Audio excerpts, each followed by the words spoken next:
Fulham থেকে 50 million ইউরোতে Joao পালিনহাকে দলে টেনেছে Bayern Munich. বাভারিয়ানদের jersey হাতে নিয়ে এই পর্তুগিজ বললেন তার স্বপ্ন পূরণ হয়েছে। ফুলহ্যাম থেকে মিউনিখের শহরে আবাস গড়ার সফরটা সহজ ছিল না পালিনহার।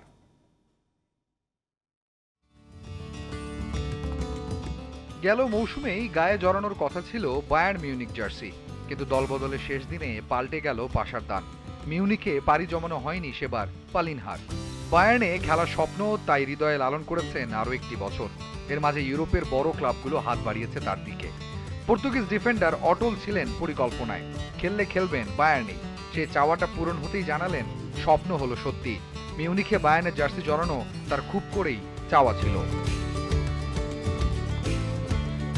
অ্যালিয়েঞ্জ অ্যারেনায় এখনো পা রাখেননি, তবে ভক্তদের সামনে যেতে মুখিয়ে আছেন সাবেক ফুলহাম মিডফিল্ডার। লেভারকুসেনের দাপটে বুন্দেসলিগা হাতছাড়া হয়েছে এবার বায়ার্নের। সে ট্রফি ফিরিয়ে আনাই মূল লক্ষ্য বাভারিয়ানদের। তাই তো পালিনহাকে দলে টেনে মাঝমাঠ ভারী করছে তারা। পালিনহা অভিজ্ঞ এক মিডফিল্ডার।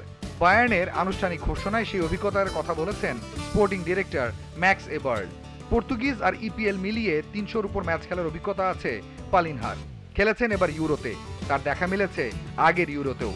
মাঝে বিশ্বকাপেও তাকে দেখা গেছে পর্তুগালের জার্সিতে। পালিনহাকে নিয়ে বায়ার্নের বুন্দেসলিগা আর চ্যাম্পিয়ন্স ট্রফির শিরোপা পুনরুদ্ধারের পরিকল্পনা তাই মন্দ হওয়ার কথা নয়।